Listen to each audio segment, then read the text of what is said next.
The Magician and King Uther Pendragon. It was a time of war in Britain that there was much fighting and killing. There were many small kingdoms in Britain, and each kingdom had its own king, but no king was strong enough to rule all the land. There was no peace in Britain, and the people suffered Merlin. The magician spoke to the people. One king will come. He said all the land will become one kingdom, and one king will rule in one land. There will be peace at last, but who was this king? Perhaps it was Uther Pendragon, the king of Winchester. Uther was a strong king with a large army. He ruled most of southern Britain. Only the land of Cornwall to the far west had a king as powerful as Uther. The king of Cornwall was named Galois. King Uther spoke to Merlin, the magician. I will go to Cornwall, said Uther. I will make peace with King Galois. I will marry one of his daughters, and we will have a son. Then our son will be king of all Britain. Merlin was silent. He looked at King Uther. USA was short, but he had a strong body. His hair and eyes were as black as the feathers of a raven. Users spoke loudly and roughly. Men were afraid of him because he was always angry. Uther rode a great war horse, and he carried a heavy sword. He could kill a man with one blow of his sword.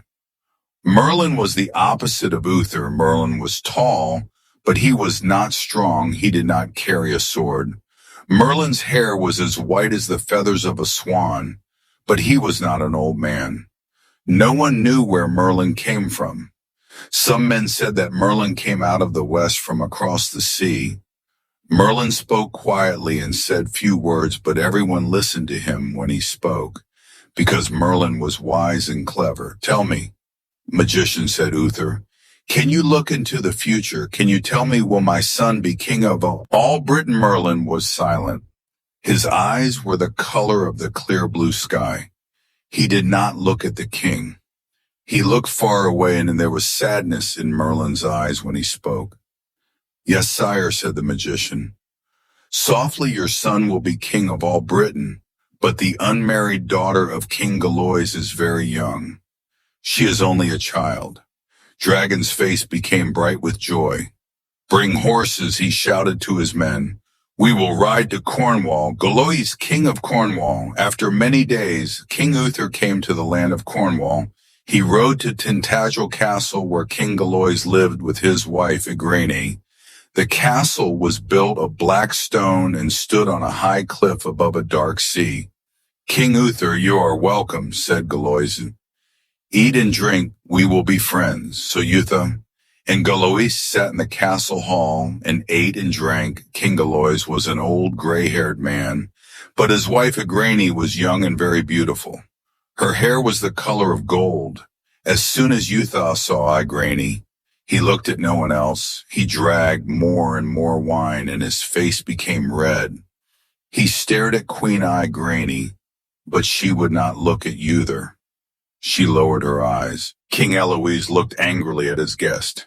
Tell me, lady, said Uther to Igraine, how many children do you have? 3 answered. Queen Igraine, my 2 older daughters are married. My youngest daughter is 3 years old. Her name is Morgana. Uther drank more wine. I can give you a son, he said. When King Alois heard these words, he stood up and put his hand on his sword. Uther Pendragon.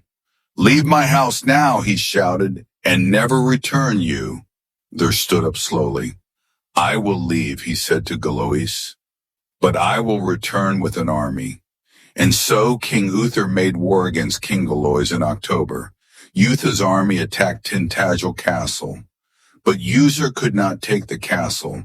It was too strong. Igraine, queen of Cornwall, I do not want Tintagel Castle, Uther said to Merlin. I want Queen Igraine. She will be my wife. Winter is coming, and my men have little food. I will take the army back to Winchester, but first I must have Igraine help me.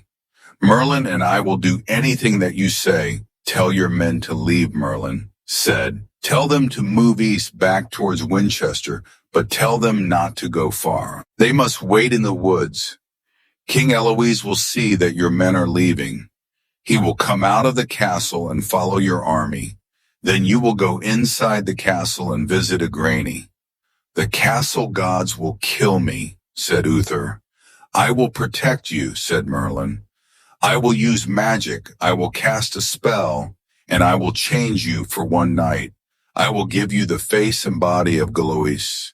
But you must do one thing for me. What do you want? Asked Youth the Pendragon. Youth the Pendragon's promise to Merlin. Igraine will have a child, said Merlin. You will give that child to me. Yes, said Eutha. I will give you the child. So Eutha gave orders to his men. Move away from the castle, move back to the woods. The men walked away to the east, back towards Winchester. But they did not go far before night came. Eutha's men stopped. They waited in the woods. But Uther did not go with his men. He and Merlin hid in a circle of tall stones and waited. The king and the magician watched the gates of the castle. At last the gates opened. King Alois came out with his men, and they followed Eutha's army. Merlin spoke words of magic. He cast a spell. Slowly the shape of Youth, his face and body changed until he looked like an old gray-haired man. Eutha had become Galois. Uther rode his horse to the gates of Tintagel Castle. Open the gates, he ordered the guards. I will go to the queen of Pendragon. Went to the bedchamber of Queen Igraine, and that night there was a great storm. The wind blew from the sea, and lightning lit the black walls of the castle. The sound of thunder was loud, but the sounds of battle were louder. The armies of Eutha and Galois were fighting with swords and axes. Igraine cried out as she slept. In the morning Euther was gone. Igraine went to the eastern walls of the castle and saw her husband's army returning. But King Uther's men were behind the army of Galois, and they were carrying her husband's body on a shield. King Galois was dead. He had been killed in the battle, and his body was covered in blood from many wounds. Then Uther entered Tintagel Castle as himself, and Igraine became his wife. The birth of Arthur had stayed at Tintagel until the middle of the next year. On Midsummer's Day, Igraine gave birth to a son, but she did not give her son a name that night. Merlin came to the castle. Youth and Igraine were holding their newborn son. I's daughter Morgana was with them. Merlin did not speak to Eutha and Igraine. He took the baby boy and looked at him. I name you Arthur, he said. Give me my son.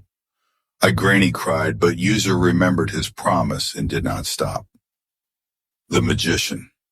Merlin took the boy and went away. Igraine wept all night and all day slowly. Her sadness and pain made her go mad. She ran to the western walls of the castle and threw herself into the sea. Morgana Le Fay and the death of Uther and his men left the castle. He took Igraine's daughter Morgana with him. When he reached the town of Glastonbury, he found a nunnery with high walls there. Holy women or nuns lived and never went outside. Morgana will be a nun, Thus said, she will stay inside the nunnery walls. No man shall see her face again. Then Uther returned to Winchester. He was now king in the south of Britain. There was peace in the land for a time, but Uther had many enemies. One enemy who lived in the north sent a servant to work in the king's kitchen at Winchester. The servant put poison into King Uther's wine. Eutha dragged the wine and died at the table in the great hall of his castle. Merlin promises a new king for 15 summers and winters. There was no king in the south, and the people suffered because there was no order in the land. Then one night Merlin came secretly to Winchester. He went to Winchester Cathedral, the great church in the town, and spoke to the archbishop. Tell all the people to come to the cathedral on Sunday, he said. On Sunday, the knights and the people of Winchester came to the cathedral. They prayed for peace and a good king. And while they were praying, they heard a sound like music outside the cathedral. The people went outside in the field by the church. They saw a large stone was half as big as a man. A bright metal sword was standing in the stone. The people could see only the handle of the sword.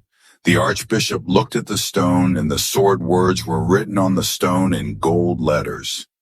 The man who pulls this sword from the stone is the true king of all Britain. Then one by one the men tried to pull the sword from the stone. All the knights of Winchester tried, but they all failed. Sword did not move. The true king is not here today, said the archbishop. I will send messengers through all the lands of Britain. Soon everyone will know about this sword. Anyone who wants to pull the sword out of the stone must come here at Christmas. On New Year's Day, we will have a contest. We will see who can draw the sword from the stone. Foreign music, foreign music. The sword in the stone, the contest at Winchester. All the knights of Britain came to gather at Winchester. They put their tents in the fields near the cathedral. It was winter and very cold, so the men lit fires to keep warm. Sir Hector was an old, grave, and honest knight. He came to Winchester with his 2 sons, Kay and Arthur. The 3 men rode their horses toward the cathedral. It was New Year's Day, and they were going to the gathering of the knights. Kay was 18 years old and ready to become a knight.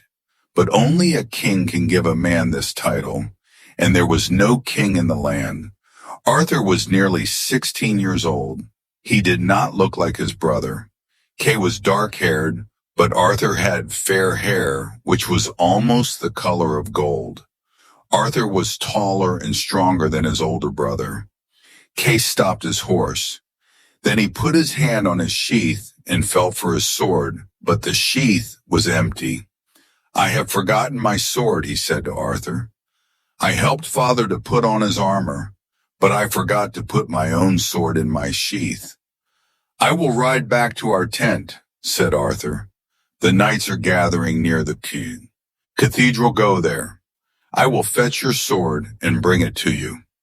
Ride quickly, said Kay. So Arthur rode his horse back across the field. Then in the middle of the field, he saw the stone and the sword.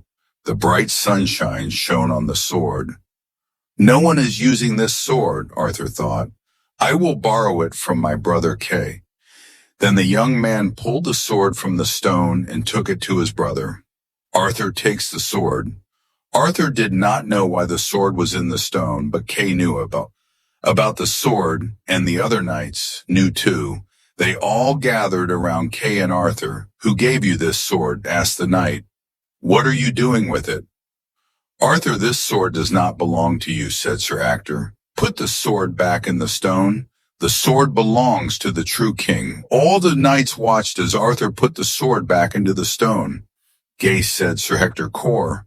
The sword from the stone, so Kay put his hand around the handle of the sword and pulled, but the sword did not move. Then all the other knights tried to pull the sword out of the stone.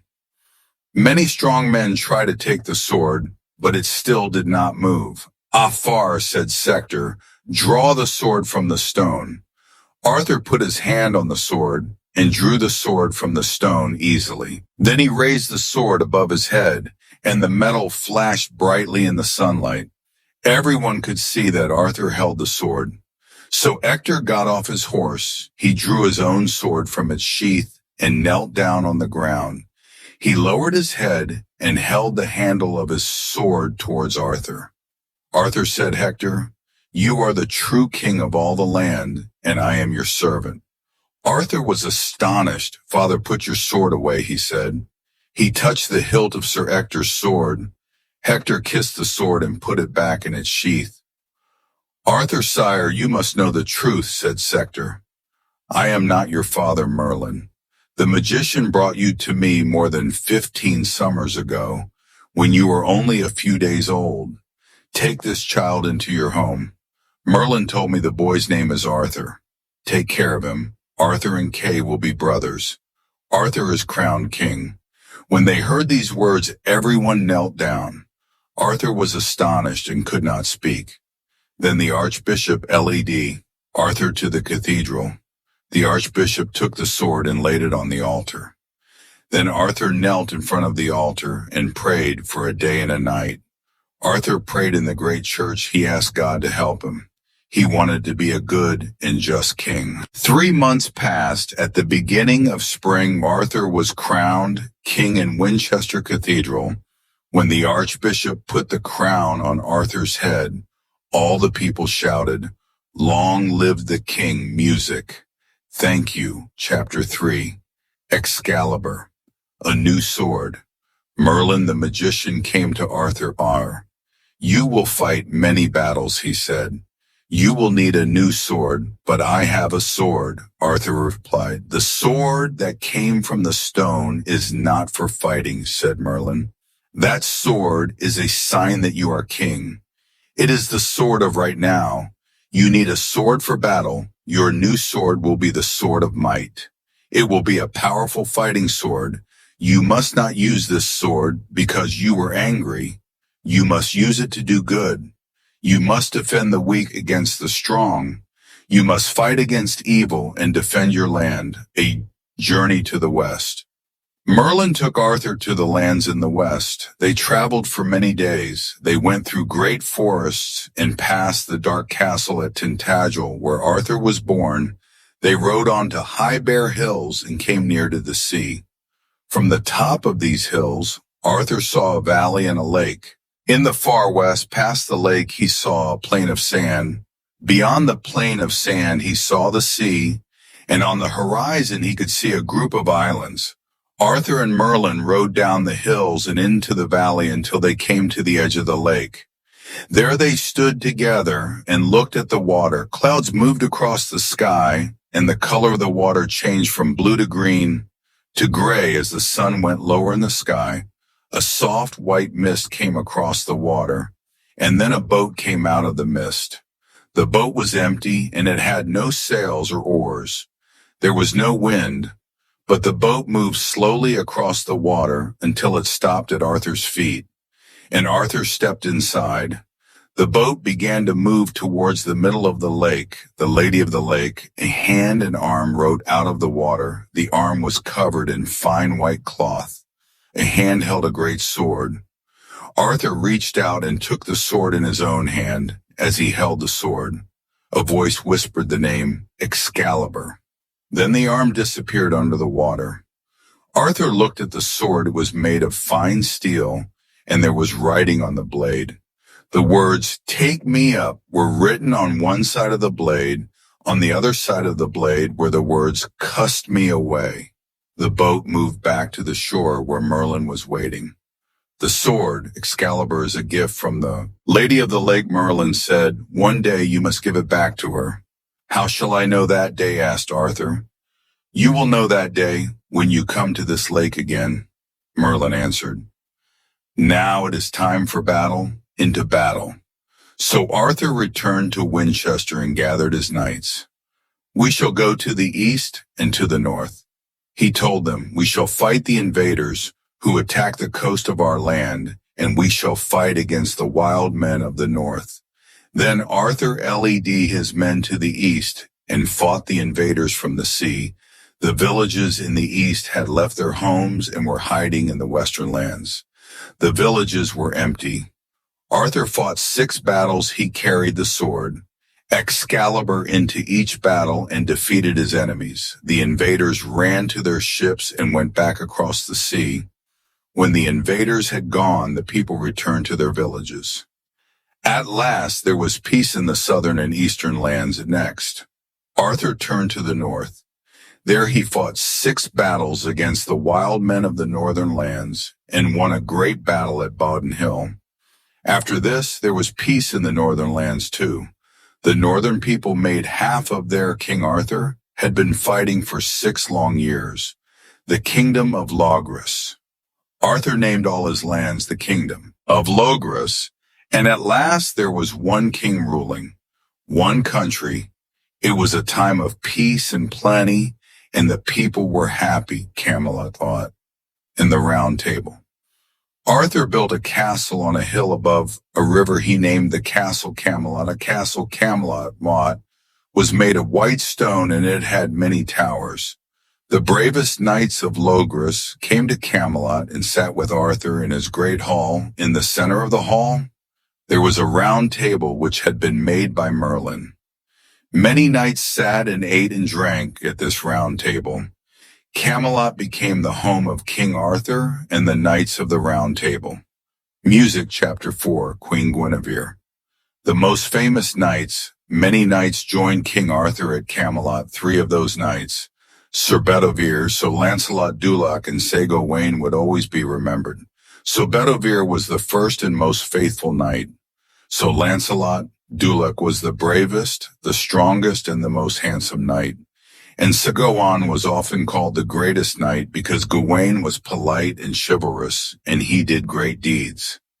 As time passed, more knights came to Camelot. They too did many great and good deeds. All the knights sat in special seats at the round table. The seats were also called sieges. Each knight's name was written on their siege in letters of gold, but one seat at the table was always empty. There was no name written on it, the Siege Perilous. The empty seat is called the Siege Perilous, said Merlin. Only one man may sit in this place. The man will be pure, a man who has never done any evil deed. I do not know his name, but the man will come to Camelot one day. Meanwhile, no other man may sit on the Siege Perilous. If they do, they will die. Then great trouble will come to Logres. Leodogran and the king of Cameliard, the knights of the Round Table, traveled through all the land. There were no battles to fight now, but they fought other enemies, robbers, ogres, and evil magicians. Office knights guarded and supported their king. They also protected the poor and weak. During this time, Arthur rode west with Sir Gawain and Merlin until they came to the land of Cameliard. The king of Cameliard was called Leodogran. Arthur, Merlin, and Gawain stopped at King Leodogran's castle. Leodogran welcomed them and took them into his hall. You are welcome, he said. Please eat, drink, and rest in my castle. King Leodogran was a tall man. He had a handsome and honest face, and he smiled often. His daughter came into the hall, and she smiled at the guests. This is my daughter, Guinevere said. King Leodogran. Guinevere was tall, and her face was very beautiful. Her hair was the color of gold. Men said that she was the fairest and most lovely woman in the land. She came into the hall and sat on the left side of her father. As soon as Arthur saw Guinevere, he looked at no one else, but Arthur did not behave like Uther Pendragon. His father, when Guinevere lowered her eyes, Arthur lowered his eyes too. King Leodogran looked at them both and smiled. Arthur spoke quietly to Merlin. I want to marry, he said. The kingdom of Logres must have both a king and a queen, and the kingdom must have an heir. I must have a son who will be king after me. I choose Guinevere to be my queen. Merlin looks into the future. Merlin looked at Arthur. The young king was tall and strong, and his hair was the color of gold. Arthur had a handsome face and clear eyes. When people looked at him, they thought of a lion. The king's voice was soft, and when he spoke, men listened. Men loved Arthur because he was polite and honest and wise. They respected him because he was a great warrior and had won many battles. Arthur had brought peace to Logres. Merlin said, Arthur, can you look into the future? Use your magic and answer this question. Will my marriage to Guinevere bring peace and plenty to the land of Logres? Merlin did not reply immediately. He looked far away towards the sea. His eyes were pale blue, the color of the summer sky. Suddenly, the color of his eyes changed. They became dark gray, the color of the sky during a storm. There was sadness in Merlin's voice when he spoke. He said quietly, Yes, Arthur, the land of Logres will know peace and plenty for a time, but all things must pass, and all men must pass with them. Your kingdom will live in memory. Your story will last as long as men tell stories, but you shall pass away, and I shall pass away. and your kingdom shall pass away. This is the way of the world, said Arthur. I shall marry Guinevere, and I shall love her and keep her, and I shall care for the land as long as I live. Now I must tell you that I have looked into the future for the last time, said Merlin. My powers are growing weak. My own future is dark, and soon I will pass away into the darkness. You will have to rule without my help. You are King Arthur, and your queen shall be Guinevere. Rule the land of Logres with justice, make it a peaceful place. Arthur asked Guinevere to be his wife. Arthur went and spoke to King Leodogran. I wish to marry your daughter, he said, Leoda. Grande looked at his daughter Guinevere, and she smiled. I am happy, said Leodogran. You are a great king, it will be a good marriage, and I see that my daughter is happy too. And so the kings made an agreement. I shall marry Guinevere in the spring. Arthur said to Leodogran, our wedding day will be on the holy festival, which the English call Whitsun. And before that day I shall send my bravest knight to you. He will bring your daughter to Camelot. He will come to you in April at the holy festival of Easter. We shall wait for him at Killian Castle. Leodogran said, Killian stands beside the river. Ask, it is my favorite castle. I will give Killian Castle to you and to my daughter as a wedding gift. That night, there was a great feast in the castle. Leodogran raised a cup and said, let us drink to the health of King Arthur and Queen Guinevere. And all the knights and people shouted, long live King Arthur and Queen Guinevere. The Lady Nimue Arthur left Cameliard and rode with Merlin and Gawain to the southwest. Merlin led the way. At last they came to a land of lakes. Why have we come this way? Asked Arthur. Someone is waiting for me here, replied Merlin. I do not know who the person is, but when I looked into the future, I saw this place nearby. They heard the sound of people fighting. Two knights were fighting beside the road. They fought with swords and shields. Two squires held the knight's horse and watched the fight. A lady was standing between the two squires at cheers. Why are you fighting? Gawain called out to the knights. We are fighting for the lady. One of the knights replied, you may not have her. As he said this, the knight lifted his sword and ran towards Gawain. Gawain raised his shield and drew his own sword from its sheath. The knight swung his sword and brought it down onto the neck of Gawain's warhorse, cutting off the horse's head. The horse dropped and Gawain was thrown to the ground. Knight shouted, Gawain, defend yourself. He jumped up, raised his own sword and ran towards the knight. The knight lifted his shield, but Gawain was too strong. His sword broke the knight's shield, then go away and swung his sword of the knight's helmet and broke open his head. The knight fell down and died. Then Gawain turned to the other knight, but the other did not wish to fight. I was defending the lady from this man, who is our enemy. The other knight said, her name is Lady Nimue of Avalon. She is waiting for a messenger from King Arthur's court. Arthur and Merlin rode their horses forward, go away, and took the dead knight's horse. Who are you waiting for?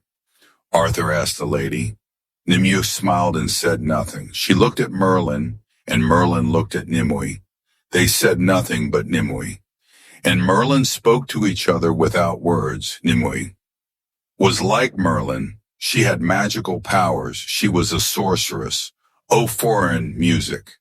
Merlin and Nimue Glastonbury, and Morgana Le Fay. Arthur and Gawain rode along a narrow road across the watery land. Merlin followed them, carrying Nimue Trot on his horse. Merlin and Nimue were always together. They used magic to speak together without words. Merlin was in love with Nimue, and he told her many secrets. The group came to the town of Glastonbury, which stands on an island in that watery land. A high hill rose behind the town, and on that hill stood a small chapel. Next to it, there stood a nunnery with high walls. Merlin and Nimue climbed the hill at the top. They met a woman who was wearing the black clothes of a nun. Her head was covered so that no man could see her face. The woman seemed to be waiting for them. "This lady is Morgana," said Nimue to Merlin. "I have learned magic from you now. Morgana will learn from you too." Merlin's magical powers were becoming weaker. He did not know it, but Nimue was controlling the magician's mind. Merlin did not look at Morgana because he only thought about Nimue. He did not see that the nun was Morgana Le Fay, the daughter of Galois, and Igraine of Cornwall. And Merlin did not remember that Morgana was Arthur's half-sister. And so the two sorceresses, Nimue and Morgana, learned Merlin's secrets. They took more and more of the magician's power. And Merlin gradually became old and weak, the Holy Grail. Arthur and Gawain left the nunnery and went to Glastonbury Abbey. Inside the abbey, there was a well of holy water. The abbess, the woman in charge of the nunnery, showed the holy well to Arthur and Gawain. "Joseph of Arimathea brought the Holy Grail to this land," said the abbess. "He put the Grail into this well. The water from this well can heal the sick. The Grail itself can heal the land. It can stop troubles and bring peace. But the Grail was taken from us. It is not lost. It is hidden somewhere. Only the purest knight can find the Grail. He will find the Grail when there is great danger in the land." Merlin speaks to Arthur for the last time. Arthur, Gawain, and Merlin rode back towards Camelot with Nimue and Morgana Le Fay.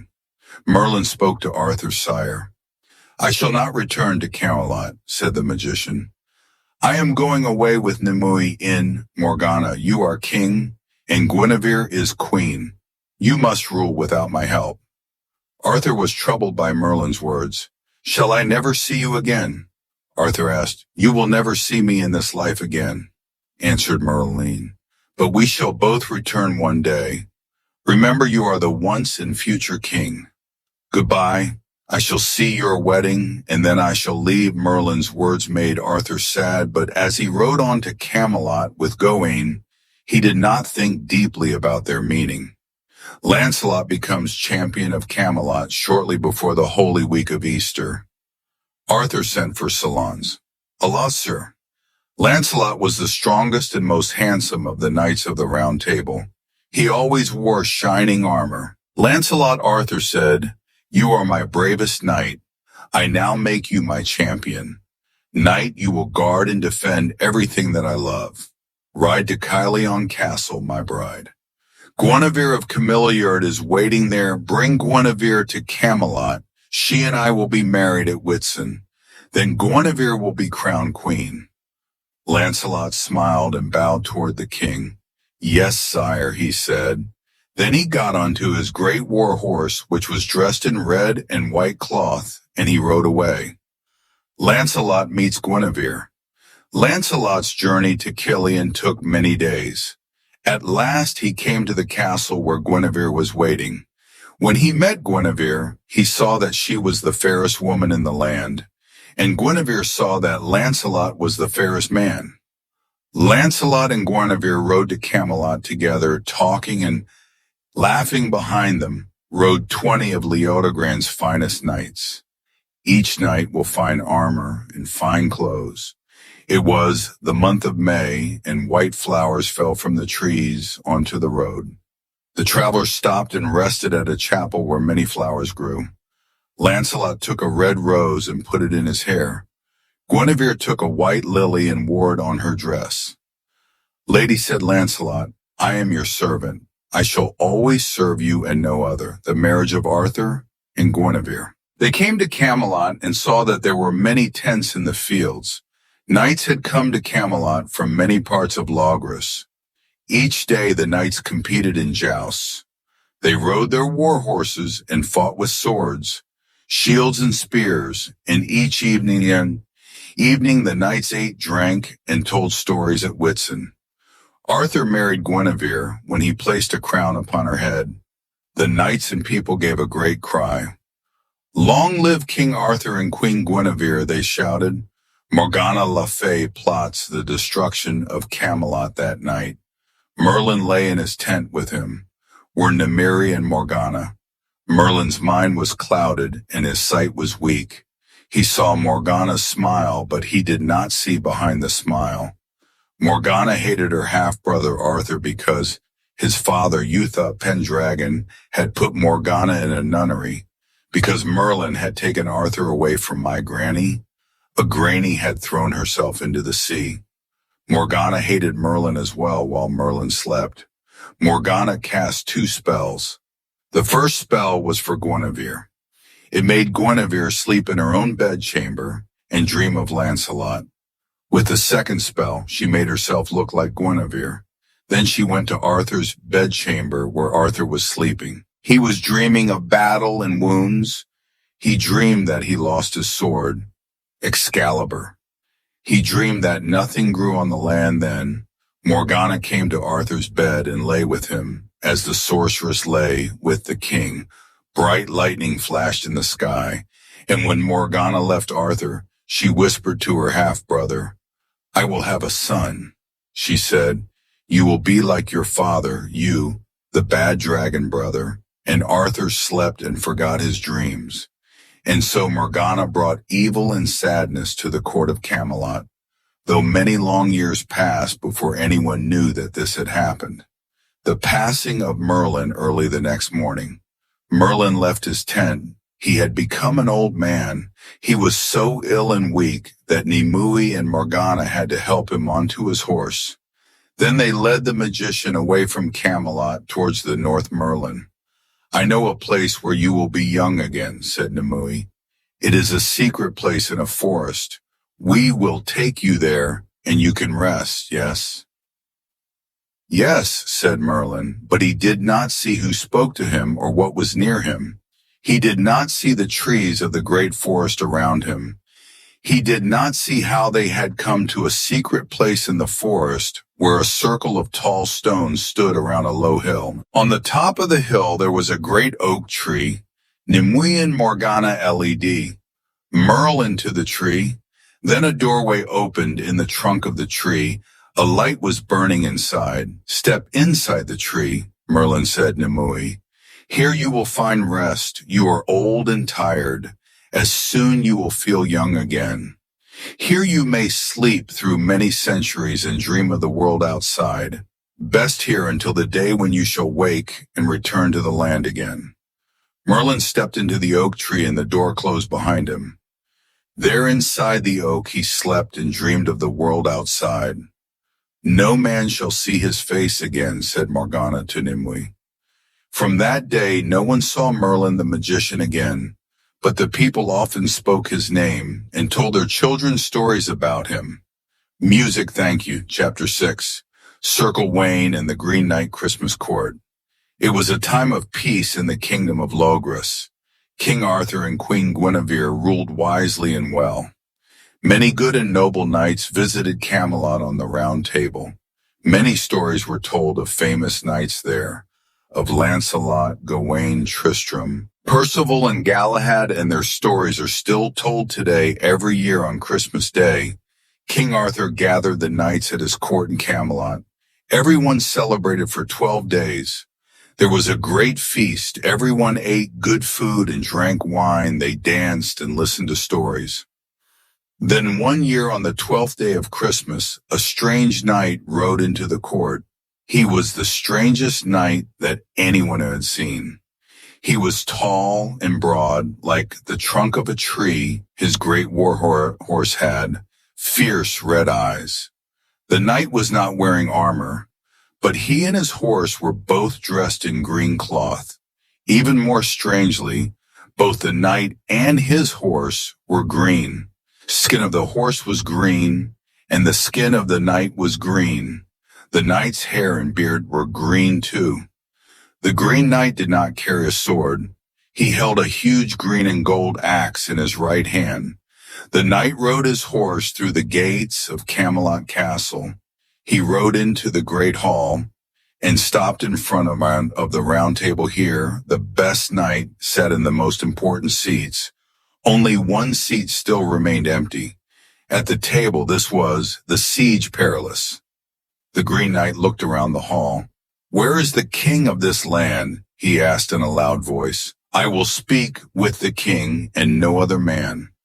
The guests at the feast were astonished. No one had ever seen such a knight. He was the color of new grass and leaves in spring, and he had ridden his horse into the hall tonight. "You are welcome," said Arthur. "Will you join us at the feast?" "I do not come to eat and drink," said the Green Knight. "I come to see the brave and famous knights at your court, sir. There are many good knights here," said Arthur, "and many of them are ready to fight and to joust." The Green Knight challenges the Knights of Camelot. "I come from my castle in the north," said the Green Knight. "I make this challenge. Who will strike me with my own axe? Is any knight brave enough? Kill the heavy green axe above his head." The Knights of Camelot looked at it and were silent. "Come, any man," said the Green Knight. "Check my axe. You may strike the first blow. You may cut off my head. I will strike the second blow. That is my only request." No one spoke. The Green Knight laughed then. "No, brave knights, here do you all fear me? I speak truthfully. You may strike the first blow and I shall strike the second." "If no man will take your challenge," said Arthur, "I shall strike the blow myself, but you do not bring honor to my court. Your challenge is not honorable. Go in peace and do not return. This is a feast day, not a day of battle. So Gawain takes the challenge." The Green Knight laughed again. "You fear that you cannot kill me with one blow from my axe," he shouted. "You fear that I will kill you. Is this what you brave men of Camelot think? Then go." Gawain stood up. "I am going, son of King Lot," he said. "I will strike you with your axe. I will cut off your head." "Do it," said the Green Knight. "Then after this day, 12 months and 1 day will pass. At that time, you shall come to my castle in the north. There, I shall strike you with my axe, and I will cut off your head. This will be our bargain." "Give me the axe," said Gawain. "I accept your bargain, but I will strike only once and you will never strike. Your own stroke. Go in peace or you will die today." The Green Knight laughed. He got down from his horse and gave his axe to Gawain. Then he knelt down on the floor. "Strike my neck, knight," he said. "Strike." "Well, remember our bargain." Took away and took the green axe. It was a heavy axe, and Gawain held it in both hands. "I am a knight of the Round Table," he said. "I do not break my word, but I give you a last chance to change your mind and leave in peace." "Strike," shouted the Green Knight. "What are you waiting for? Are you afraid? Stack me with my axe and cut off my head." Going raised the axe in both hands and struck the Green Knight's neck. The Green Knight's head rolled onto the floor. The Green Knight is not dead. Then the knights and ladies of Camelot watched with astonishment. The Green Knight stood up. Then he picked up his head and held it by the hair.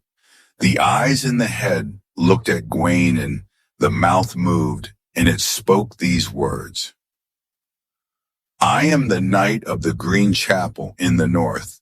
You will come to the Green Chapel in 1 year and 1 day. Then I will cut off your head." Then, holding his head in his hand, the Green Knight got onto his horse. He rode out of the hall and out of Castle Camelot. Everyone was silent. The feast was ended. Gawain has made a terrible bargain for the Knights of the Round Table. He has just agreed to his own death. Sugar Gawain journeys north. The year passed quickly. On the first day of the 12th month, Arthur and his courtiers were at Killian. The knight said goodbye to Gawain. Gawain put on his armor and his sword. He got onto his warhorse. A squire gave away in his shield. "I will begin my quest," said Gawain. "I will go and look for the Green Chapel. I do this for the honor of Camelot and the glory of Logres." Gawain's journey was long and dangerous. He rode north into the forest where dark creatures lived. He did battle with robbers and ogres. He crossed rocky hills of stone and snow and cold streams where the ice broke. It was deep, midwinter and colder than any man could remember. He stopped at every village and asked where he could find the Green Chapel. At last Gawain came to a deep valley. A wide stream ran in the bottom of this valley. On the other side of the stream, there was no snow on the ground here. The grass was green on the other side of the valley. There was a castle on a hill. Gawain went into the valley and rode through the stream. Then he went up to the castle and knocked on the gate. "I am going from the court of King Arthur," he shouted. "I am seeking the Green Chapel." A servant opened the castle gate. "My lord says that you are welcome," said the man. "Please come into the castle and rest." Go away and went into the castle. The servant took his horse to the stables. Then he led Gawain into the castle hall. The lord of the castle was a tall man who had a thin, pale face. "Welcome," said the Lord. "It is Christmas, a time of peace and celebration. Will you stay with us and rest going?" "Sat by the warm fire, I thank you, sir," he said. Then he had the good food that the lord of the castle gave him. "I seek the Green Chapel," and the Green Knight said, "Go on." When he had finished eating, "The Green Chapel is near." "Here," replied the Lord, "you will find it at the end of this valley. But the Green Knight is a cruel man who do not seek him. He will kill you." "I have made a bargain with the Green Knight," replied Gawain, "and I must keep this promise. I am a knight of the Round Table. I cannot break my promise very well." Said the lord of the castle, "Rest here, and you will find the Green Chapel tomorrow." The lady of the castle gives away in a green ribbon. The lady of the castle took away into a bedchamber. The room was warm and the bed was soft. The lady brought hot wine to go in and smiled. She spoke softly and laughed easily. Gawain saw that she was very beautiful. "You are a handsome knight," said the lady. "It is a cold night. Would you like a maiden of the castle to visit you?" The lady said. "Go away. I thank you for the food and the fire, but I am on a quest. I would not bring honor to you or your lord if I spend time with your maidens." "You are a good and honorable knight," said the lady. "I have a gift for you. It is a small thing, a piece of green ribbon. The ribbon will protect you. You must wear it in your hair. So go away and tie the green ribbon in his hair." Then he slept the Green Chapel early the next morning. Gawain rode out of the castle and rode along the valley until he saw the Green Chapel. Outside the chapel sat the Green Knight. His head was back on his shoulders, and his green face was angry. The Green Knight was sharpening the blade of his axe. "You have come a long ways ago, Rain," said the Green Knight. "I am surprised you have made a long journey I'm here because I made you a promise," answered to Gawain. "I am a knight of the Round Table at Camelot, and I do not break my promises very well," said the Green Knight. "Then you must prepare to die to go in." Watched and waited as the Green Knight came close and swung his axe. Gawain heard the sound of the blade as it went through the air, but Gawain's head did not fall from his neck. Something else fell to the ground. It was the green ribbon. The gift from the lady of the castle. Wayne keeps his promise. Suddenly the face of the Green Knight changed. His skin was no longer green. His hair and beard were no longer green. Instead, he became a tall man with a pale, thin face. He was the lord of the castle of Gawain had rested. Then his lady came out of the Green Chapel and stood beside her. "Lord," she smiled at Gawain.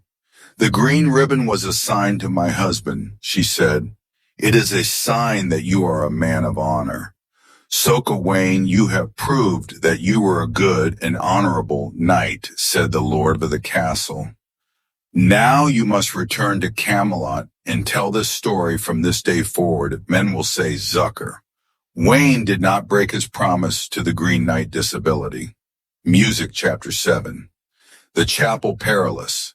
So Lancelot seeks adventure. So Lancelot du Lac rode out of Camelot in search of adventure. He wrote for many days until he found a forest full of tall trees that hid the sun. There were many paths through the trees, but Lancelot did not know which one to take. Suddenly a white hunting dog came out of the trees. The dog put its nose to the ground and ran along one of the paths. Perhaps the dog would lead me to its master, thought Lancelot. So Lancelot followed the dog along the path. Lancelot looked at the ground and saw that there was a trail of blood on the path the dog was following, the trail of blood, and Lancelot followed the dog. The dog kept turning its head to look at Lancelot. The dog led Lancelot out of the forest, and they went over a bridge to a large house. When the dog ran into the house, Lancelot got off his horse. He went into the house and saw a knight lying on the floor of the hall. The knight was wearing black armor. Blood ran from many wounds on the knight's body. He was dead. Lancelot heard a sound outside the house. He went outside and saw a lady in the garden. Her hands were covering her eyes and she was crying, "Foreign, the curse of Lady Gilbert. What has happened?" Lancelot asked the lady, took her hands from her face and raised her head. Lancelot saw that she had an ugly red mark on her face, Similiate. "Came here," answered the lady. "He fought my husband and killed him, but fight, the wound will never heal. And some Elliot will die," said Lancelot. "He is a knight of the Round Table at Camelot. He is a good and honorable knight." The lady looked angrily at Lancelot. "Go back to Camelot," she cried. "I am Lady Gilbert, my husband. Sir Gilbert is the dead knight. I can make magic. I have cursed Sir Billiard now. His wound will never heal. Go, or I will curse you too." Lancelot quickly left the house. The white hunting dog was waiting for him outside. The dog barked and ran along a path. Lancelot got onto his horse and followed. He rode back into the dark forest. Soon they came to another large house. Another lady was sitting in the garden. She too was crying, but as soon as she saw Lancelot, she dried her eyes. The dog went to the lady and licked her hand. Semele had a wound that will not heal. "I know," you said the lady. "You were salons a lot to lack. You know, my brother Semeliot." "Did Semeliot fight with Sir Gilbert today?" asked Lancelot. "Yes, he did," answered Semeliot's sister.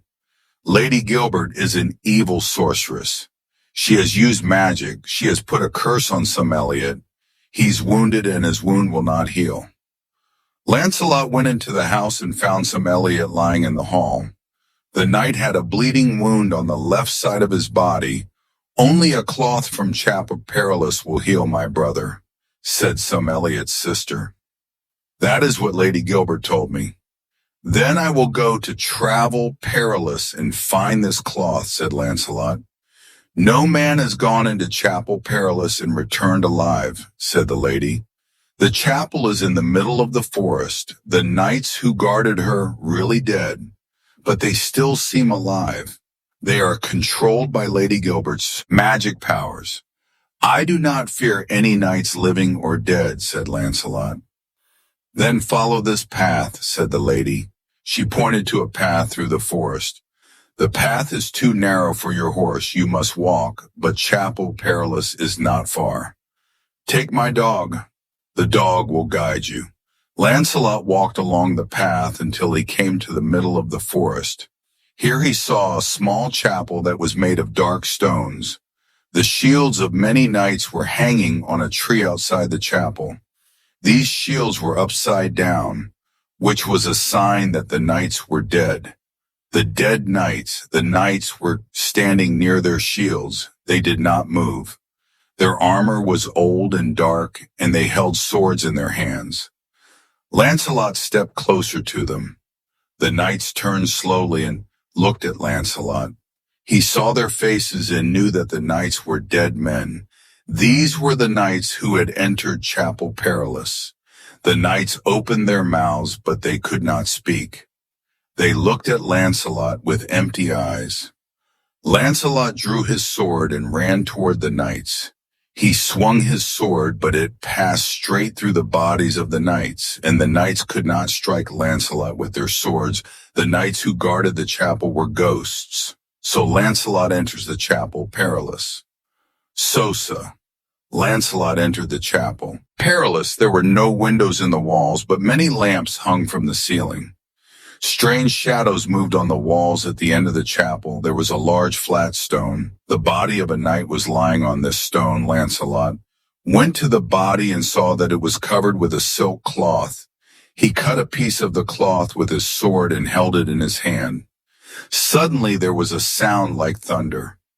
Then the floor moved. Lancelot walked back to the doorway and went outside. The dead knights stood in front of Lancelot, and he could not pass. The ghosts did not move their mouths, but Lancelot heard their terrible voices. Knights, do not take the cloth from the chapel, they said. If you take the cloth, you will and you will never see Guinevere again. Ghosts, you have no power over me, said Lancelot. Let me pass. Lancelot swung his sword at the dead knights, but he could not fight them. The knights did not have bodies like living men. Instead, they pushed against Salon. Slot like the thick smoke of a fire, Lancelot swung his sword, but he could not fight smoke. Then looking up into the light, Lancelot saw the shields that hung on chains above the entrance to the chapel. Lancelot carded the chains, and the shields began to fall. As one by one, each shield fell.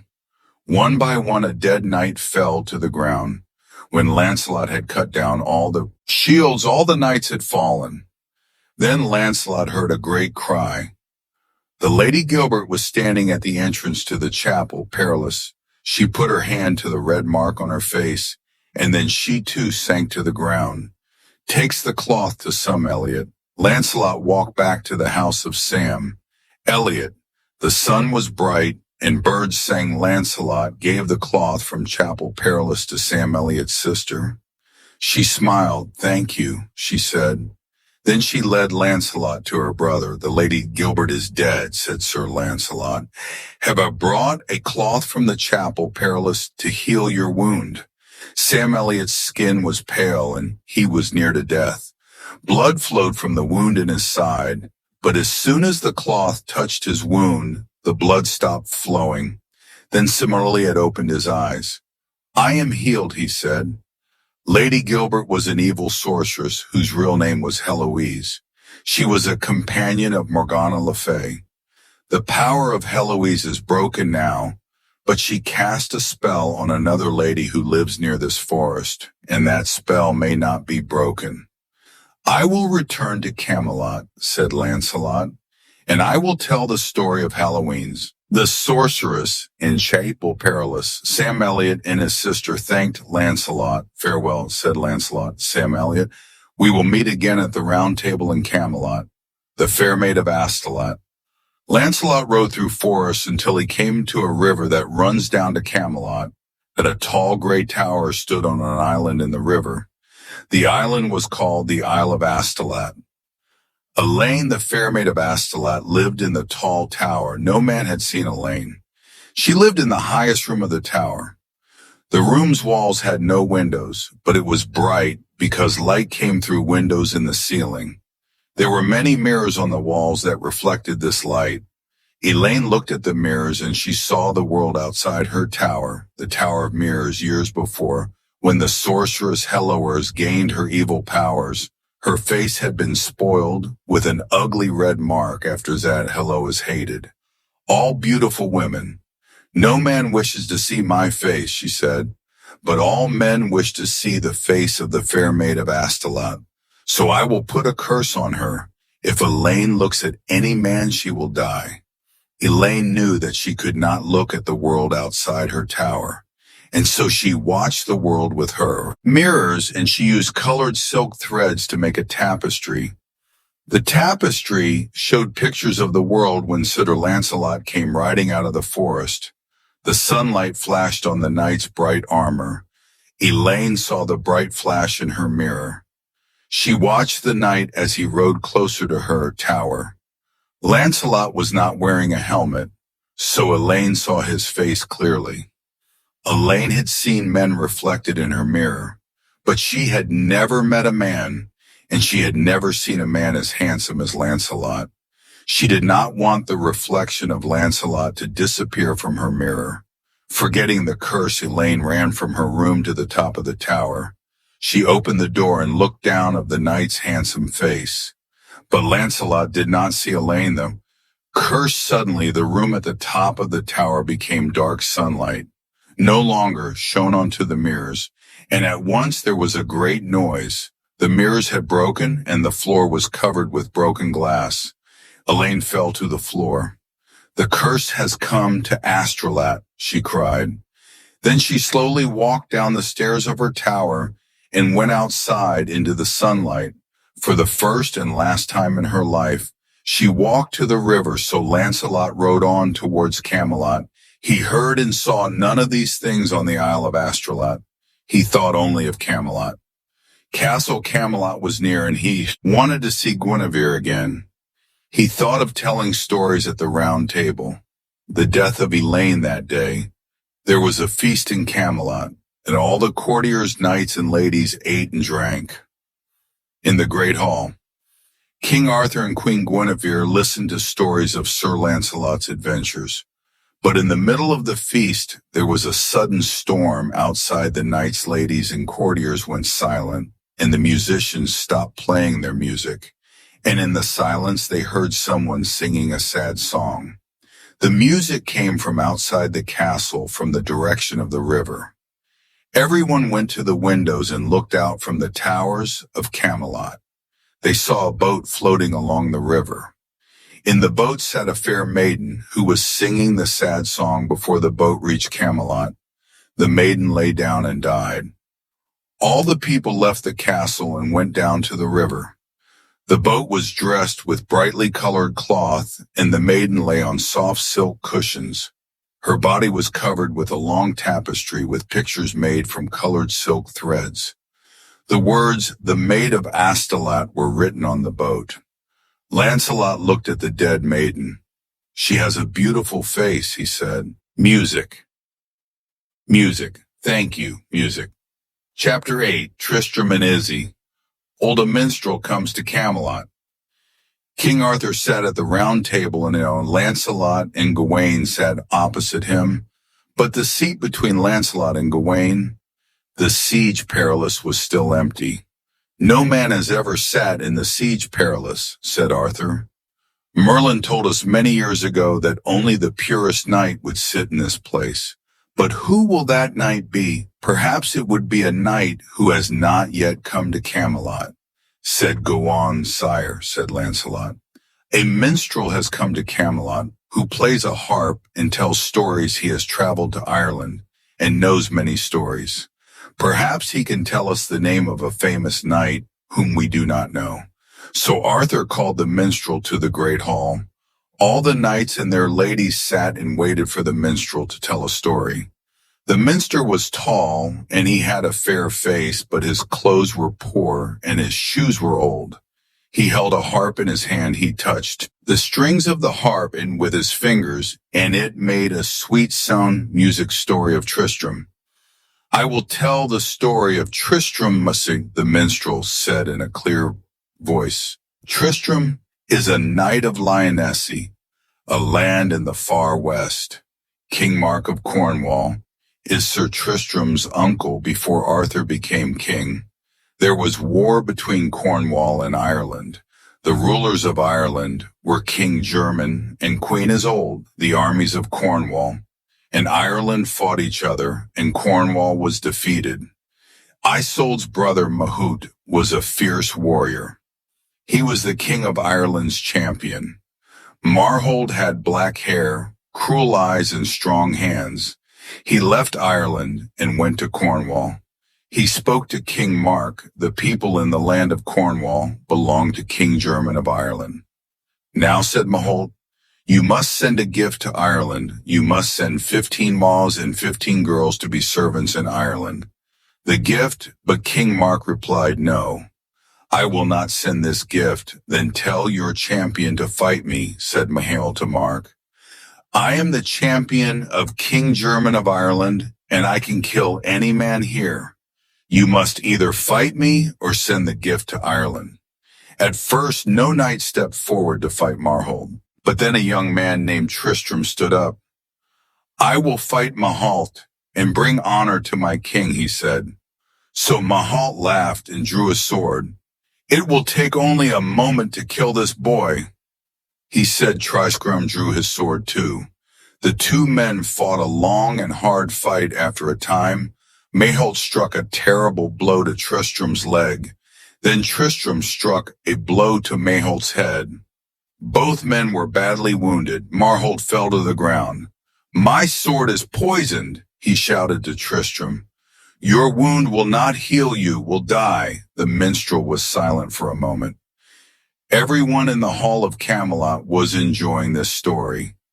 Please continue, said King Arthur. The minstrel bowed to the king and continued his story. Tristram's wound. So Mahut's men carried their master to a ship, and they sailed to Ireland. Mahutha's sister, Queen Isolde, was a skillful healer, but Marhold's wounds were very bad, and even Queen Isolde could not save him, and soon he died. Meanwhile, Tristram lay in the castle at Tintagel. No one could heal his wound. Queen Isolde of Ireland is the most powerful healer in the world, said the wise men of King Mark's court. Only Queen Isolde can heal this young man's wound, but Isolde is the enemy of Cornwall. When they heard this, some of the ladies of King Arthur's court began to cry. The minstrel held up his hand. My story has not ended, he said. King German and Queen Isolde. Tristram went to Ireland. He could not walk because of the wound on his leg. Two servants carried him to the court of King German. Tristram wore the clothes of a minstrel, and he sang songs. Tristram sang so well that King German asked him to sing in the hall of his castle. How did you receive your wound? Asked King German. I was traveling on a ship to Ireland, Tristram replied. Pirates attacked the ship, and I was wounded. The pirates killed all the other men on the ship, but they did not kill me. The pirates let me live because I paid the harp and sang so well. Queen Isolde believed Tristram's story. I will heal your wound, she said, and she took the minstrel to a room where he stayed for many days. Queen Isolde cared for him and healed his wound after he became well. Tristram stayed in Ireland. He played the harp and sang at the court. Isolde, the fair, German and Isolde had one child, a daughter. The girl's name was Isilte, and all men called her Isolde. The fair King German asked Tristram to teach his daughter. I want Israel to sing and to play the harp, said the king. Please be her teacher. So Tristram stayed in Ireland and taught Isolde. Tristram quickly began to love Isolde, but he told no one of his feelings. After a time, Tristram left Ireland and returned to Cornwall. He told King Mark what had happened in the court of King German and Queen Isolde. Then a wise man spoke to King Mark's sire. There is a way to end the war between Cornwall and Ireland, he said. If you marry Isolde, the fair, there will be peace. King Mark thought carefully. I have heard of Israel's affair, he said. All men speak of her beauty. I will marry her and bring peace to Cornwall and Ireland. That will German. And as all agree, the minstrel paused a moment.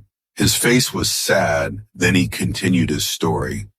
The dragon of Ireland, and at that time there was a dragon that lived in Ireland. This huge, terrible creature breathed fire from its mouth. It used that fire to destroy many villages. It killed hundreds of men, women and children. Whoever kills the dragon can marry my daughter, Kingdom, and told his knights, and she shall have half of my kingdom as a wedding gift. Tristram heard King German's promise. He put on his sword and his armor, and he returned to Ireland. He did not go to the court of King German and Queen Isolde. He went straight to the place where the dragon lived. The dragon's home was a cave which was inside a hill. The entrance of the cave was surrounded by black rocks. The rocks were black because flames had come from the dragon's mouth and burned them. Many knights had tried to kill the dragon, but they had failed. Their bones lay on the ground. Outside the cave, interested in watch the cave from the top of a hill, he saw 3 knights riding towards the cave. They carried swords and shields and spears. Then smoke and flames came from the cave. Tristram heard the cries of men and the sounds of fighting. Just from God on his horse, and rode towards the cave, the dragon was standing by the bodies of the dead knights. The dragon's back was covered in hard green and blue skin. It had long, sharp claws on its feet. Its teeth were sharp and white, and smoke came from its mouth. Tristram lifted his spear and rode his horse straight towards the dragon. The dragon opened its mouth to burn the knight. Tristram's spear went into the dragon's mouth and down its throat. The dragon roared loudly. Then it struck its claws into the body of Tristram's horse and killed it. Tristram was thrown to the ground, but he got up quickly. The dragon was badly wounded. Tristram's spear was in its throat when the dragon finally fell to the ground. Tristram ran toward it. He drove his sword into the dragon's soft stomach and killed it. The knights of the Round Table were enjoying the story.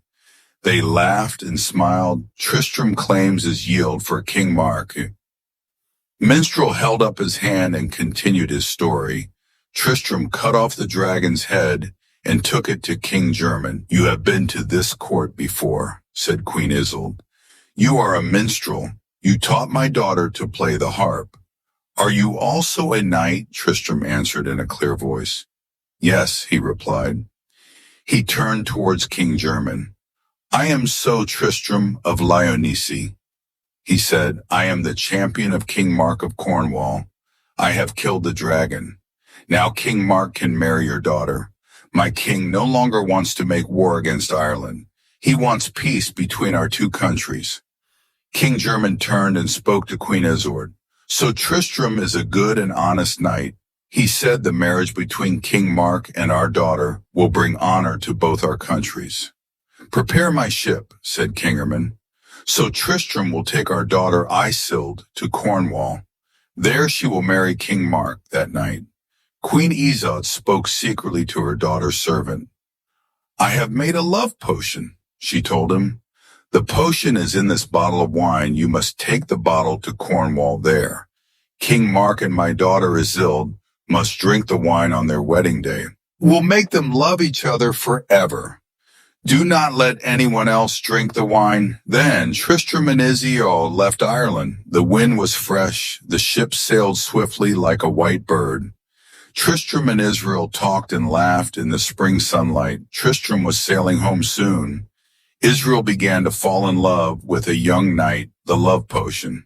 The old servant did not like the sea. She felt ill, so she lay down and slept, and while she slept, Tristram saw the bottle of wine.